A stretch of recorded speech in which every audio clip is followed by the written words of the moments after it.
Bata pa lang ako, gustong-gusto ko na talagang yumaman. Mas lalo pa akong na-motivate nung dumating yung time na bumagsak yung negosyo ng mga magulang ko. Lahat ng ari-arian namin, nakasangla, at least wala talagang natira.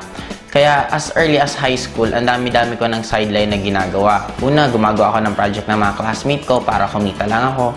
Tapos nung mag-college naman ako, pati pagbaburn ng CD, lahat, kahit ano, dumating pa nga sa nagpapa 5-6 ako. Tapos pati pagpapasada ng jeep, ginawa ko. Namamasada ako nun paggabi naman. As early as bata pa lang ako, naka-mindset na ako na dapat talaga yumaman ako ng todo. Kaya lahat ng pwede akong kumita, ginagrab ko as long as nakaya ng sarili kong gawin. Hindi ko siya pinag-iisipan, ginagrab ko lang ng ginagrab. Hanggang dumating sa akin tong AIM. Nung pagdating sa akin ng AIM Global, yun, hindi ko na siya pinag-isipan kasi sabi ko, magkano lang naman yung capital. Sabi ko, kung walang mangyari, di okay lang. Kung may mangyari, di mas maganda. Kaya lang, dumating nga sa point na lumalaki na yung grupo ko, binagsakan naman kami ng bagyong Milenyo. Tapos di sabi ko, sige, okay lang, pagsubok lang to. Nakapalaki uli namin yung grupo namin, kaya lang riming naman yung bumagsak. Kaya parang sabi namin, parang ayaw talaga tayong pakitain. Kasi nga, ang kalaban natin, kalamidad na, hindi na ibang tao or ibang company. Kaya lang, isa lang yung pumasok sa isip namin. Sabi namin, kung malalagpasan namin to, what more yung iba pang mga problema, mas madali na yun. Kasi ito na yung pinaka-worst. That was 2006 yung nagkaroon ng riming. Noong 2007, dun ko na halos ginibap din lahat. Birthday ko, nasa Lucena ako, nagpipresent ako. Basta ang dami kong ginawa na minsan hindi ko pa ginawa sa tanang buhay ko. Pero 2007, yun din yung time na nagkaroon ako ng first car ko. Yun din time na first time ko makapunta ng Hong Kong. Hanggang tuloy-tuloy na. 2008, yun, 2009, nakabila ako ng second car. Ngayon, kumikita na ako ng 7 figures a month. Kumbaga parang sabi ko, parang kailan lang. Dati nag-uumpisa kami, parang motor lang talaga dala-dala ko na ultimo lahat kong downline, wala din. Ako lang yung may motor, yung motor ko pa hindi pa ganun kagandahan. Kaya wala talagang maniwala sa amin. Pero ngayon, sobrang amazed na ako kasi lalo na dito sa lugar namin, kung mag-i-invite kami ng tao, diretsuhan na talaga. Pag tinanong kami kung anong ginagawa namin, sinasabi namin networking. Tapos, ang good thing ngayon, meron na kaming sariling identity.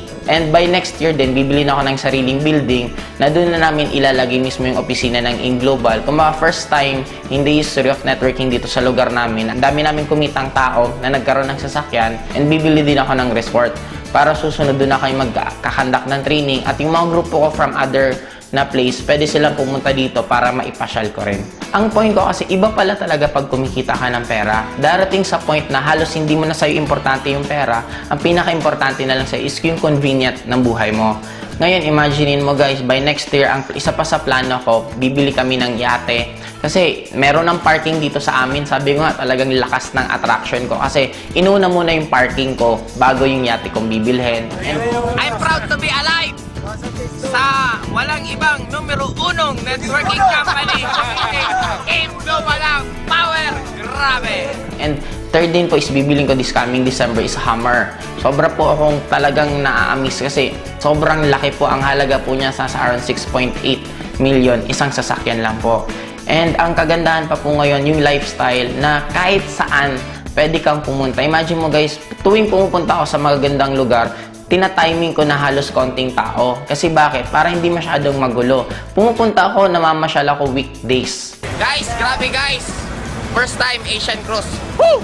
Ang pinakamasarap dito, lahat ng pwede mong ma-experience sa buong buhay mo, pwede mong ma-experience sa AIM Global in a span of a few years lang. Grabe! Power! Woo! Katatapos lang namin magyate. Ngayon, di mo ba gagawin namin? Mag-jet ski kami. Yeah!